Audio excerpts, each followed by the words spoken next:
Hello everyone. So today we are going to discuss about the topic organizational culture. So let's start. First of all, what is the meaning of organizational culture? कि organizational culture होता क्या है? Culture include knowledge, belief, art, law, customs and other capabilities and habits acquired by a man in a society. कि हमारे culture क्या होते हैं? हम ऐसा बोलते हैं ना, नॉर्थ कल्चर है, साउथ कल्चर है. एक्चुअल में कल्चर है क्या? सो कल्चर का मतलब है कोई भी नॉलेज, कोई बिलीफ, हम कोई भी चीज ऐसे मान के चलते हैं. हमारे बिलीफ क्या है, हम किन चीजों को मानते हैं, किन चीजों को नहीं मानते, हमारे लिए क्या चीजें सही हैं. हमारे कल्चर में ये सही है, हमारे कल्चर में ये गलत है, हमारे कल्चर में ये नॉलेज है, ये नहीं है. सो जो हमारे पर्टिकुलर बिहेवियर को डिफाइन कर देता है वो हमारा क्या होता है? कल्चर होता है. सो कल्चर में हम क्या क्या इंक्लूड करते हैं कि हमारी बिलीफ क्या है, हमारी जो कस्टम्स क्या है, हम किन चीजों के, हमारे किन रिचुअल्स पे, किन रीति रिवाजों पे बिलीव करते हैं, क्या हमारे रूल्स होते हैं, वो हमारा क्या है? कल्चर डिफाइन करता है. ऑर्गेनाइजेशन कल्चर क्या होगा? अब हमें कल्चर का पता चल गया कि कल्चर क्या होता है कि किसी भी एक पर्टिकुलर सोसाइटी के एक पार्ट पे जब हम ये बताते हैं कि वहाँ के लोगों की क्या मीन्स रिचुअल्स हैं, उनकी क्या बिलीव्स हैं, वो किन चीज़ों में बिलीव करते हैं, किन चीज़ों में बिलीव नहीं करते, वहाँ के ऑक्यूपेशन मेनली क्या होते हैं, वो किन रूल्स को फॉलो करते हैं, वो हमारा क्या हो जाता है? कल्चर हो जाता है. ऑर्गेनाइजेशनल कल्चर क्या होगा?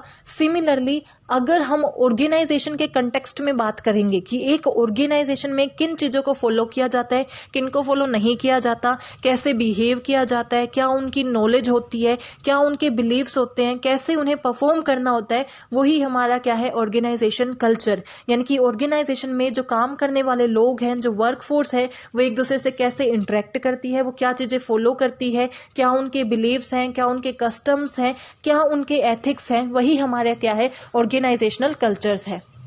Organizational culture has been defined as the value, assumptions, belief, expectations, attitude and norms that an organization to get their shared by employees.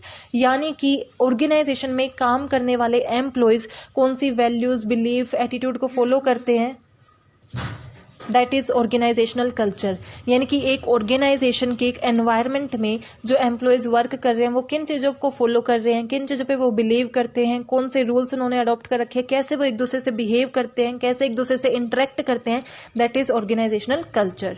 Now characteristics of organisational culture की organisation की culture कैसे हमें show होता है कि ये हमारे organisation का कल्चर है. First is individual initiative. कि एक जो इंडिविजुअल पर्सन है ऑर्गेनाइजेशन के अंडर, क्या वो इनिशिएट दिखाता है. अगर आप एक ऑर्गेनाइजेशन में, आपको जॉब मिली, आपने वहां पे काम करना शुरू किया, आप वहां पे जाना शुरू ही किया है, 5 दिन आपको हुए हैं, तो आप क्या देखते हो? आपको ऑर्गेनाइजेशन का कल्चर कैसे समझ आता है कि वहां पे जो काम पहले से जो काम कर रहे हैं वो लोग कितना इनिशिएट दिखाते हैं. जब भी हमें कोई न्यू डिसीजन मेकिंग करनी होती है, जब भी ऑर्गेनाइजेशन कोई मीटिंग करती है, कोई सजेशंस मांगती है, तो क्या वहां पे जो एग्जिस्टिंग एम्प्लॉयज हैं वो इनिशिएट दिखाते हैं?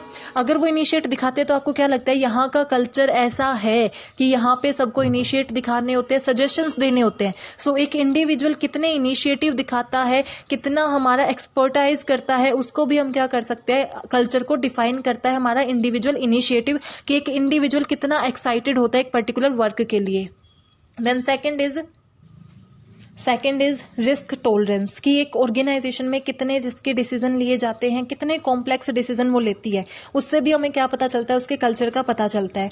रिस्क टॉलरेंस यानी कि जो उसके इंडिविजुअल्स हैं, जो ग्रुप्स हैं, जो टीम है, क्योंकि ऑर्गेनाइजेशन के अंदर ग्रुप्स भी होते हैं, टीम्स भी होते हैं, इंडिविजुअल्स भी होते हैं, मैनेजमेंट भी है. सो वो कितना रिस्क लेती है, उनका रिस्क टॉलरेंस कितना है, कि कितना रिस्क एक ऑर्गेनाइजेशन टॉलरेट कर सकती है, वो भी हमारे कल्चर को डिफाइन करता है कि हमारी ऑर्गेनाइजेशन का कल्चर रिस्क टेकिंग है या फिर रिस्क टेकिंग नहीं है.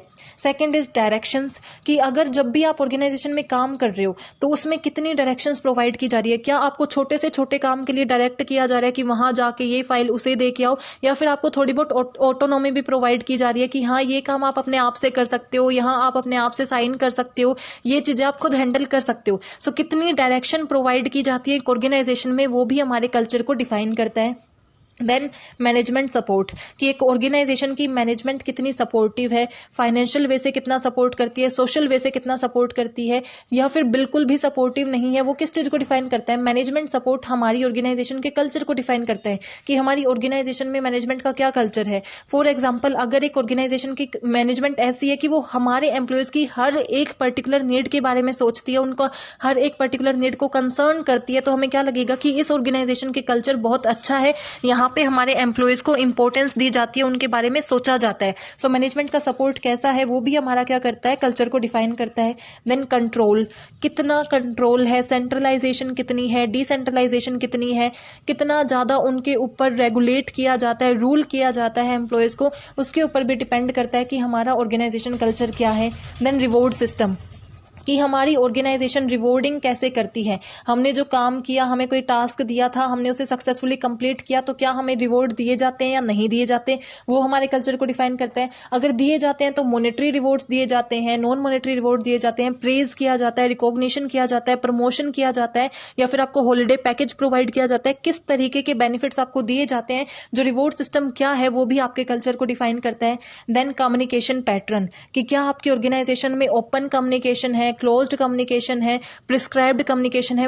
ओपन कम्युनिकेशन क्या होता है कि फ्री होते हैं, वो किसी से भी कम्युनिकेट कर सकते हैं, डायरेक्टली उनसे डील कर सकते हैं। बट एक प्रिस्क्राइब्ड में क्या होगा कि एक पर्सन दूसरे से ही डील कर सकता है। फॉर एग्जांपल कि अगर हम ऐसा लेके चलें कि हमारा ए जो है वो डायरेक्टली क्या है, डी से डील नहीं कर सकता, एक और इसके बीच में पहले बी भी आएगा, सी भी आएगा। सो अगर हमारा ओपन कम्युनिकेशन है तो अगर ए को बी से बात करनी है तो वो डायरेक्टली कर सकता है, डी से करनी है तो कर सकता है। बट प्रिस्क्राइब्ड में क्या होगा, पहले से पाथ डिफाइन होंगे कि हमें इन्हीं पाथ्स को फॉलो करना पड़ेगा। ए को पहले बी से बात करनी होगी, देन बी उसे क्या करेगा, सी को पहुंचाएगा, और सी उसे डी को पहुंचाएगा। डायरेक्ट पाथ जो है वो फॉलो नहीं होता।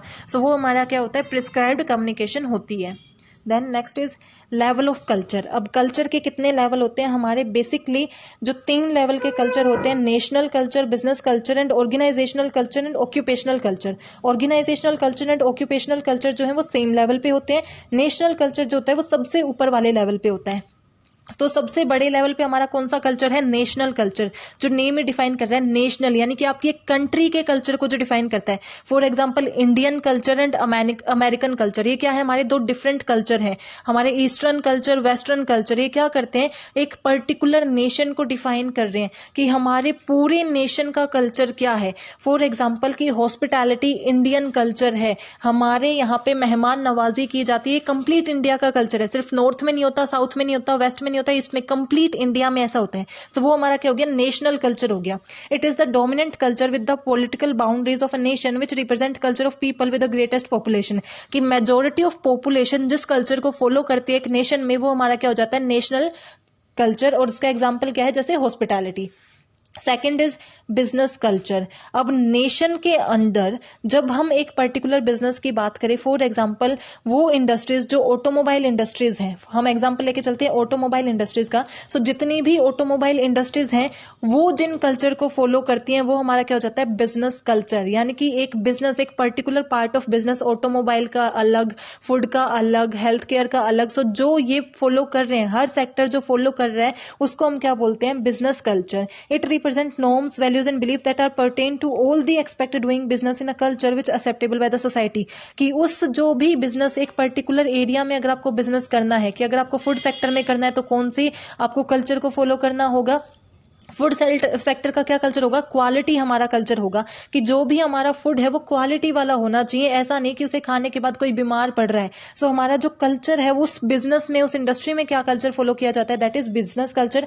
And third is organisational culture. Organisational culture में हमारा क्या जाता है, हमारी ऑर्गेनाइजेशन उस बिजनेस के अंडर, फॉर एग्जाम्पल ऑटोमोबाइल के अंडर अब मारुति सुजुकी का क्या कल्चर है, that is our organisational culture. कि एक पर्टिकुलर ऑर्गेनाइजेशन के अंदर क्या नॉर्म्स, क्या वैल्यूज, क्या बिलीफ फॉलो किए जाते हैं, दैट इज ऑर्गेनाइजेशनल कल्चर। और ऑक्यूपेशनल कल्चर भी थर्ड लेवल पे ही आता है, ये दोनों सेम लेवल पे ही आते हैं। ऑक्यूपेशनल में यानी कि अगर आपकी ऑर्गेनाइजेशन नहीं है, आपका कोई ऑक्यूपेशन है, आप डॉक्टर हो, आप टीचर हो, आप लॉयर हो, एडवोकेट हो, सो उस टाइम पे आपके क्या कल्चर है, उस टाइम आप किस चीज को, लॉयर्स को क्या फॉलो करना चाहिए, डॉक्टर्स को क्या फॉलो करना चाहिए, टीचर्स को क्या फॉलो करना चाहिए, वो हमारे क्या होते हैं, occupational cultures. Now types of cultures, these are the different type of culture. First is mechanistic and organic culture. mechanistic culture क्या होता है, जब एक ऑर्गेनाइजेशन में हम कल्चर फॉलो कर रहे हैं, अगर ऑर्गेनिक कल्चर है तो इसका मतलब क्या है कि थोड़ी ज्यादा फ्रीडम दी जाती है, आपके अंदर डिसेंट्रलाइजेशन रखा जाता है, जो आपके अंडर एम्प्लॉयज हैं उनको आप क्या करते हो, अथॉरिटी देते हो, रिस्पॉन्सिबिलिटी देते हो, थोड़ी पावर डेलीगेट कर देते हो कि कुछ डिसीजन वो खुद भी ले सकते हैं।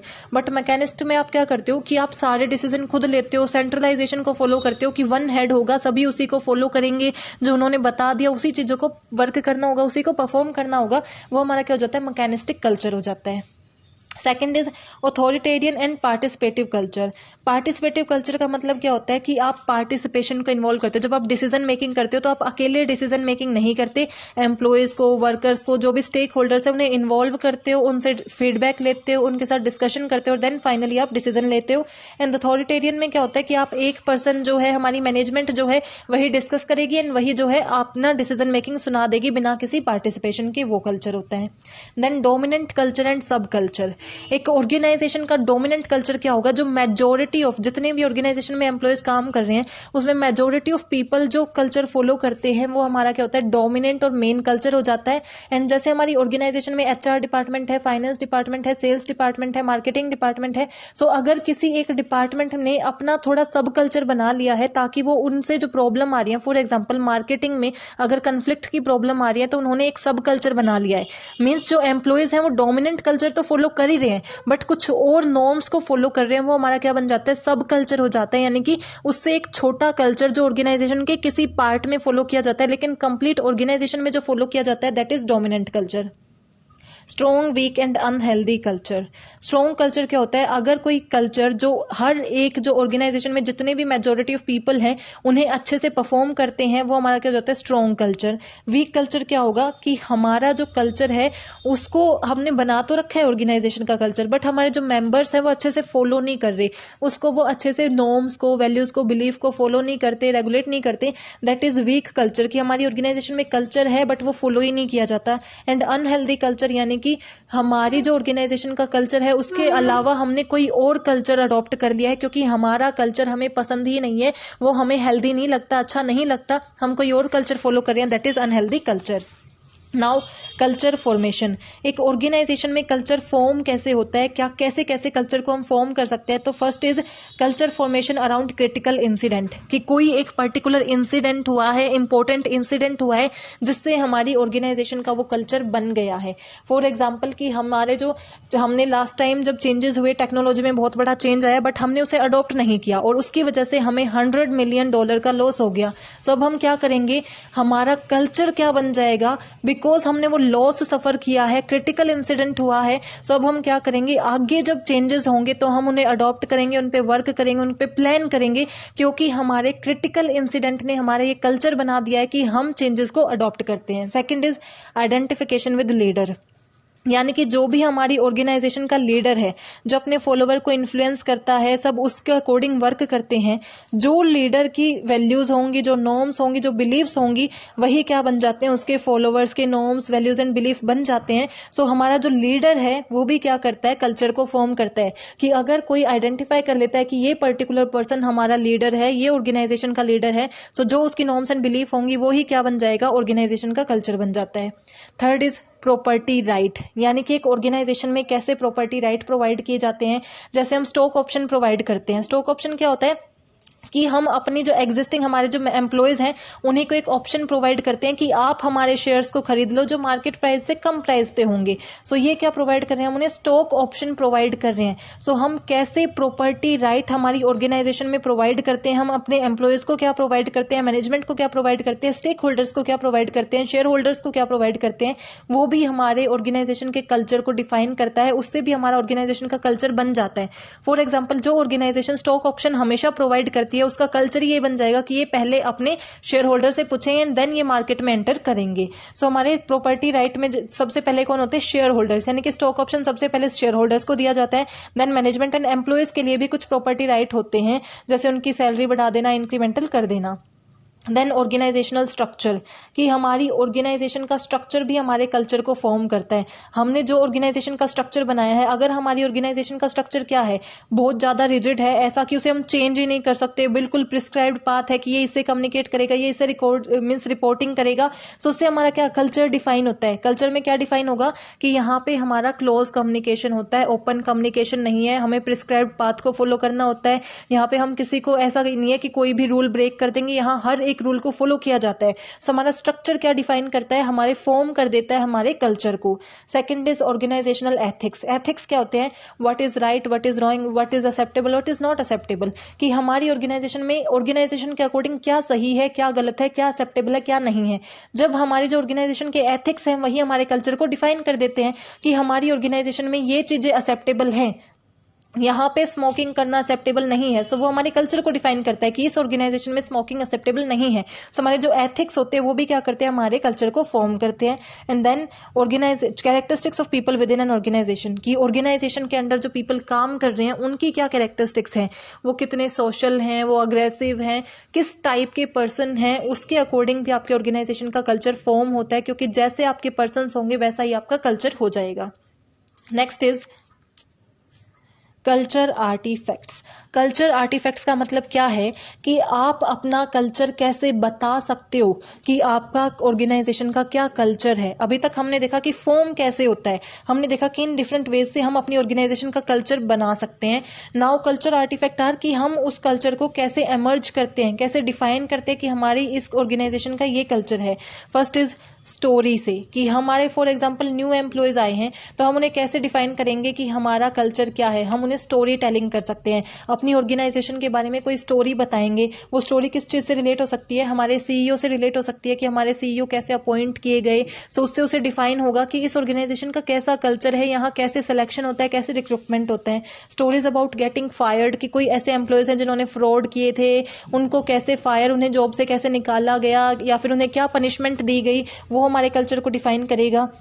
Stories about how the company deal with the crisis, कि कंपनी क्राइसिस के साथ कैसे डील करती है, जो डिफिकल्टीज वो फेस करती है उनको वो कैसे कवर अप करती है, वो उसमें अग्रेसिव हो जाती है या फिर कामली उसे हैंडल करती है। वो हमारे क्या ऑर्गेनाइजेशन को कल्चर को डिफाइन कर रहे हैं with the help of stories, कि वो स्टोरीज बता रहे हैं जिससे हम कल्चर की अंडरस्टैंडिंग कर सकते हैं। वो स्टोरीज ऐसे हो सकती है कि लोअर लेवल एम्प्लॉयज को कितनी अपॉर्चुनिटी मिलती है कि वो टॉप लेवल तक पहुंच सके। क्या हमारी मैनेजमेंट में कोई ऐसे मेंबर हैं जो पहले लोअर लेवल पे वर्क करते थे। सो ये सब हमारे ऑर्गेनाइजेशन के कल्चर को डिफाइन करते हैं, यानी कि सामने वाले को एमर्ज करने में, डिफाइन करने में हेल्प करता है। First is story. Second is rituals. Rituals क्या होते हैं, डे टू डे ऑपरेशंस, जो डेली रूटीन वर्क हमारा होता है, जो हमारी ऑर्गेनाइजेशन में डेली काम हो रहे हैं, डेली रिचुअल्स हो रहे हैं, डेली एक्शंस एक्टिविटीज हो रही हैं, वो हमारे ऑर्गेनाइजेशन के कल्चर को शो करती हैं। यानी कि हमारे जो रिचुअल्स हैं, daily activities, daily working, daily जो इंटरेक्शन हो रही है, जो काम, फॉर एग्जाम्पल कि आपकी ऑर्गेनाइजेशन में डेली लास्ट में क्या होती है, एक स्मॉल मीटिंग होती है, जो पूरा आज काम किया उसको डिस्कस किया जाता है, तो वो आपके क्या ऑर्गेनाइजेशन के कल्चर को बता रहा है। आपकी जो रूटीन एक्टिविटीज हैं वो भी आपके क्या करते हैं, कल्चर्स को डिफाइन करते हैं। देन लैंग्वेज, कि आपकी ऑर्गेनाइजेशन की में क्या लैंग्वेज फॉलो की जाती है, फॉर्मल कम्युनिकेशन होती है या फिर इनफॉर्मल होती है, साइन लैंग्वेज यूज की जाती है, कैसे हम पर्टिकुलर बिहेव करते हैं वो भी हमारे ऑर्गेनाइजेशन के कल्चर को डिफाइन करता है दूसरे पर्सन को। Second is structure and symbol, कि हमारी ऑर्गेनाइजेशन का स्ट्रक्चर क्या है, हमारी मीन्स इंटीरियर कैसा है, उसकी शेप कैसी है। अगर वो बहुत पुरानी मीन्स आपकी बिल्डिंग अगर 20 साल पुरानी है तो आप ये डिफाइन करते हो कि अब यहाँ पे कैसा कल्चर फॉलो हो रहा होगा। सो आपके जो एज मीन्स आपकी बिल्डिंग कैसी है, उसकी लोकेशन कैसी है, कैसे प्लेस पे वो है। अगर वो एक मेट्रोपॉलिटन सिटी में है तो उस पर डिफाइन करता है कि उसका मीन्स कल्चर कैसा होगा। सो आप अपने स्ट्रक्चर एंड सिंबल से भी क्या कर सकते हो, कम्युनिकेट कर सकते हो, अपने कल्चर को डिफाइन कर सकते हो। देन स्टेटमेंट ऑफ प्रिंसिपल, जो सबसे सिंपलेस्ट मेथड है कि आप बता के सिंपल एक क्या देते हो, स्टेटमेंट देते हो और उससे डिफाइन करते हो कि हमारी ऑर्गेनाइजेशन का ये कल्चर है, यहाँ पे ये चीजें होती हैं, ये चीजें एक्सेप्टेबल हैं, ये चीजें एक्सेप्टेबल नहीं है। देन सस्टेनिंग द कल्चर, हर ऑर्गेनाइजेशन चाहती है कि उसने जो कल्चर बनाया है, जो कल्चर उसमें चल रहा है वो फॉर लॉन्ग टर्म हो, बार बार कल्चरल चेंजेस ना हो, क्योंकि कल्चरल चेंजेस अगर होंगे तो वो क्रॉस कल्चर लेके आएंगे। इसका मतलब क्या है कि कल्चरल शॉक हो सकता है, जो हमारे न्यू एम्प्लॉयज आएंगे वो अडॉप्ट नहीं कर पाएंगे, जो एग्जिस्टिंग अडॉप्ट कर रहे थे उनमें भी चेंजेस, तो हमारे मैस क्रिएट हो जाता है, उससे हम ऑर्गेनाइजेशन की प्रोडक्टिविटी पे ध्यान नहीं दे पाते। सो हम चाहते हैं कि हमारी ऑर्गेनाइजेशन का कल्चर क्या करे, सस्टेन करे, लॉन्ग टर्म के लिए चले। तो उसके लिए हमें क्या करना चाहिए, सबसे पहले सेलेक्टिंग एंड सोशलाइजिंग एम्प्लॉयज, कि जब आप सेलेक्ट करते हो, रिक्रूटमेंट करते हो, तो आपकी रिक्रूटमेंट ही ऐसी होनी चाहिए जो आपके कल्चर के अकॉर्डिंग हो। यानी कि जैसा आपका ऑर्गेनाइजेशन का कल्चर है उसके बेसिस पे, उसके अकॉर्डिंग आप देखो कि उस कल्चर में कैसा पर्सन फिट हो सकता है, उसके बेस पे सिलेक्शन करो एंड उसकी सोशलाइजिंग यानी कि ओरिएंटेशन करो, उसे इंट्रोड्यूस कराओ ऑर्गेनाइजेशन में अदर मेंबर से और कल्चर से। Second is maintaining a stable workforce. जो भी आपके करंट वर्कफोर्स है ट्राई करो कि आप उसे मेंटेन कर सको, ज्यादा टर्नओवर ना हो। लेबर टर्नओवर होगा तो क्या होगा, अभी वाले हैं वो चले जाएंगे, नए आएंगे, फिर नए को आप बताते हो कि हमारा ये कल्चर है, वो काम करना ही शुरू करते हैं, अगर वो भी चले गए फिर से नए आएंगे, सो आप बताने में ही रह जाओगे। सो अगर आप स्टेबल वर्कफोर्स रखते हो तो क्या होता है कि हमारी वही वर्कफोर्स है, तो हमें उन्हें ये पता होता है कि हमारा क्या कल्चर है, उन्हें बार बार ट्रेन करने की रिक्वायरमेंट नहीं होगी। मैनेजिंग द कल्चरल नेटवर्क, कि कल्चर जो हमने बनाया उसके नेटवर्क को हमें सही से मैनेज करना होता है, यानी कि जो कल्चर में कम्युनिकेशन हो रही है एक दूसरे से, वो कैसे कम्युनिकेट कर रही है, कितना सोशल हो रही है, उसको हमें अच्छे से मैनेज करके रखना होता है। उनके इंटरेक्शंस की इंटरेक्शन होनी चाहिए, यानी कि ऐसा नहीं है कि कन्फ्लिक्ट अराइज होने लग जाए, हमें हर चीज को मेंटेन करना चाहिए। कल्चर का जो नेटवर्क है, यानी कि कैसे वो कम्युनिकेट कर रहे हैं एक दूसरे के साथ, उसे अच्छे से मेंटेन करो, ताकि वो जो एग्जिस्टिंग, अगर आपके अच्छे रिलेशंस होंगे तो आप उस ऑर्गेनाइजेशन में रहना चाहोगे, सस्टेन करना चाहोगे। कल्चरली कंसिस्टेंट रिवॉर्ड, यानी कि अगर आपने कल्चर ऐसा है कि आपका रिवॉर्ड दिया जाता है तो आप उन रिवॉर्ड को कंटिन्यू रखोगे, कंसिस्टेंट रखोगे। अगर आप उसमें चेंज करते हो तो कल्चर में चेंज करने की ज्यादा रिक्वायरमेंट होगी, क्योंकि आपका कल्चर ही चेंज हो जाएगा। जो आपका कल्चर है उसे आपको कंसिस्टेंटली फॉलो करना चाहिए अगर आप चाहते हो कि सस्टेन करे वो कल्चर, क्योंकि अगर आप ये चाह रहे हो कि वो कल्चर लॉन्ग टर्म के लिए करे तो उसे परफॉर्म कीजिए, परफॉर्म करोगे तभी तो आपका कल्चर क्या करेगा, सस्टेन करेगा। Actions of founders and leaders, अगर हमारे फाउंडर्स एंड लीडर्स ही उस कल्चर को फॉलो करते रहेंगे तो हमारा ऑटोमेटिकली वो कल्चर क्या है, सस्टेन करेगा। बट जैसे ही हमारे फाउंडर्स या लीडर्स ने फॉलो करना बंद कर दिया तो फॉलोवर्स ऑटोमेटिकली ही अपने आप बंद कर देंगे। Now effects of culture, culture के क्या इफेक्ट होते हैं, पॉजिटिव क्या है और नेगेटिव क्या है। पॉजिटिव क्या होंगे कि हम ज्यादा बेटर कंट्रोल कर सकेंगे। एक पर्टिकुलर ऑर्गेनाइजेशन के जितने भी लोग हैं अगर सेम कल्चर को फॉलो कर रहे हैं तो हम क्या कर सकते हैं, ज्यादा बेटर कंट्रोल कर सकते हैं, ज्यादा इफेक्टिव कंट्रोल कर सकते हैं। स्ट्रेटेजी फॉर्मुलेशन एंड इंप्लीमेंटेशन कर सकते हैं, क्योंकि सब नॉर्म्स, सबके बिलीव सेम है, सो हम अच्छे से एक इफेक्टिव स्ट्रेटेजी को फॉर्मुलेट कर सकेंगे, उसमें कोई रसिस्ट नहीं करेगा एंड उसे अच्छे से इंप्लीमेंट कर सकेंगे। स्ट्रॉन्ग कमिटमेंट फ्रॉम एम्प्लॉयज, कि अगर हमारा कल्चर अच्छा होगा तो हमें क्या मिलेगी, कमिटमेंट मिलेगी एम्प्लॉयज से कि हाँ वो हमारी जॉब के लिए कमिटेड हैं, वो सस्टेन करना चाहते हैं हमारी ऑर्गेनाइजेशन में। एंड प्रमोशन ऑफ इनोवेशन, हमारा एक गुड कल्चर क्या होगा, जो हमारा पॉजिटिव इंपैक्ट क्या होगा कि अगर हमने अच्छा कल्चर यूज कर रखा है, अच्छा कल्चर हम अडॉप्ट करते हैं तो वो इनोवेशन को, न्यू आइडियाज को क्या करेगा, प्रमोट करेगा। Now negative effect, negative effect क्या होते हैं, ऑर्गेनाइजेशन क्लैन बन जाता है, यानी कि ये ऑर्गेनाइजेशन ऐसे ही बिहेव करती है, इसमें चेंजेस होते ही नहीं, यानी कि कल्चर वैसा का एक क्लैन क्रिएट कर देता है जो रेसिस्ट करने लग जाता है हमारे चेंज को, कि हम फिर चेंज नहीं करना चाहते। एक बार हमारा कल्चर बन गया ना, हम उसी को फिर हमेशा के लिए फॉलो फॉलो फॉलो वही फॉलो करते रहना चाहते हैं, उसे हम चेंज नहीं करना चाहते, तो वो एक क्लैन क्रिएट कर देता है जो रेसिस्ट करता है चेंज को। देन ग्रुप थिंक क्रिएट कर देगा कल्चर, क्योंकि सबके बिलीव सेम होंगे, सो वो क्या करेंगे, अगर कोई नया कॉन्सेप्ट आता है, इनोवेशन आता है या फिर कोई न्यू आइडिया आया तो वो क्या करेंगे, ग्रुप थिंक आ जाएगा कि नहीं, अगर कुछ लोगों ने ये कह दिया, कुछ मेंबर्स ने ये कह दिया कि आइडिया अच्छा नहीं है तो बाकी सारे भी यही कहने लग जाएंगे, क्योंकि हमारा कल्चर ही ऐसा क्रिएट हो चुका है। Barrier for merger and acquisition, culture क्या बन जाते हैं, बैरियर बनते हैं मर्जर और एक्विजिशन, क्योंकि अगर आप दूसरे नेशन की बात करो, दूसरी ऑर्गेनाइजेशन की बात करो, उनका कल्चर अलग होगा, आपका कल्चर अलग होगा, तो आपको जो मर्ज होने में डिफिकल्टीज आएंगी, अमेल्गमेशन में डिफिकल्टीज आएंगी। मैनेजिंग डाइवर्सिटी, कल्चर में डाइवर्सिटी को मैनेज करना बहुत डिफिकल्ट होता है, क्योंकि डिफरेंट डिफरेंट कल्चर से पीपल काम करते हैं आपकी ऑर्गेनाइजेशन में, सो उसे मैनेज करना कि कैसे वो वर्किंग होगी वो हमारा क्या हो जाता है, डिफिकल्ट हो जाता है, कि कोई नॉर्थ से है, कोई साउथ से है, सो एक कॉमन कल्चर कैसे आइडेंटिफाई करे वो हमारा क्या हो जाता है, डिफिकल्ट हो जाता है। नाउ चेंजिंग ऑर्गेनाइजेशन कल्चर, अगर हमें ऑर्गेनाइजेशन के कल्चर को चेंज करना है, अगर हम उसमें कोई चेंजेस करना चाहते हैं तो उसके लिए हमारी क्या होगी, 3 अप्रोच होती हैं। First is the behaviour approach, second is deep assumption approach and third is competing value approach. Behaviour approach क्या होती है, जो हमारी इंटरपर्सनल कैरेक्टरिस्टिक्स पे फोकस करती है, कि जो भी हमारे ऑर्गेनाइजेशन में एम्प्लॉयज काम कर रहे हैं, वर्कफोर्स है, उनकी इंटरपर्सनल कैरेक्टरिस्टिक्स, वो कैसे बिहेव करते हैं, कैसे इंटरेक्ट करते हैं, उन चीजों पे अच्छे से स्टडी करो, उनके बीच में एनालाइज करो एंड देन उसके बेस पे डिसाइड करो कि हमें चेंज कैसे करना है, चेंज को इंप्लीमेंट करो, कि उनकी आप फीलिंग्स का यूज करते हो, उनके इंटरेक्शंस का यूज करते हो, इमोशंस का यूज करते हो चेंज करने में, दैट इज बिहेवियर अप्रोच। यानी कि आप उनके बिहेवियर को यूज करके जब ऑर्गेनाइजेशन में चेंज लेके आते हो, that is behaviour approach. Second is deep assumption approach, name he suggest कर रहा है डीप, यानी कि जो बहुत डीप में थिंकिंग करते हैं कि अगर आपकी ऑर्गेनाइजेशन में जो कल्चर फॉलो हो रहा है, जो वैल्यूज फॉलो हो रही है, जो बिलीफ फॉलो हो रहे हैं, उनके पीछे अजम्पशन क्या है, कि अगर एक इंडिविजुअल इस कल्चर को फॉलो करता है तो उसकी इनसाइड क्या अजम्पशन है, किस वजह से वो इसे फॉलो कर रहा है, हम उसे चेंज करने की कोशिश करते हैं। उस अजम्पशन को चेंज करके हम क्या करते हैं, ऑर्गेनाइजेशन के कल्चर को चेंज कर सकते हैं। And third is competing value approach. Competing value approach क्या कहती है, ये हमें दो कॉन्ट्रास्ट वैल्यू बताती है कि हमारी ऑर्गेनाइजेशन में क्या हो सकता है। हमारी कॉन्ट्रास्ट वैल्यू में हमने जैसे यहाँ पे शो कर रखा है कि हमारी क्या वैल्यूज है, एक तो इंटरनल फोकस और external focus. So internal focus जो है वो एक्सटर्नल से कंप्लीटली ऑपोजिट है। सो हम कैसे चेंज कर सकते हैं, अगर हमारी जो ऑर्गेनाइजेशन करंटली इंटरनल फोकस पे है और अगर उसे एक्सटर्नल पे आना है तो उसे क्या करना पड़ेगा, development culture, regional culture, hierarchy, clan culture, ये डिफाइन करता है। यानी कि अगर हम इंटरनल पे है और हमें एक्सटर्नल पे जाना है तो हमारा फोकस क्या हो जाना चाहिए, यहाँ पे शिफ्ट हो जाना चाहिए, कॉम्पिटिटिवनेस पे शिफ्ट हो जाना चाहिए और हमारे डिफरेंशिएशन पे शिफ्ट हो जाना चाहिए। सिमिलरली अगर हम क्या कर रहे हैं, कंट्रोल पे फोकस कर रहे हैं कि फिलहाल हमारा कल्चर कैसा है जहां पे हम हर चीज को कंट्रोल करते हैं, डायरेक्ट करते हैं। सो अगर हमें इसको शिफ्ट करना है, चेंज करना है, तो हमें किस चीज पे फोकस करना चाहिए, फ्लेक्सिबिलिटी पे फोकस करना चाहिए। अगर इंटरनल पे फोकस कर रहे हैं, चेंज करना है, तो हमें किस पे करना चाहिए, एक्सटर्नल पे करना चाहिए। सो ये हमारा क्या है, कंपीटिंग वैल्यू अप्रोच है, जिसमें हम दो वैल्यूज को लेके चलते हैं।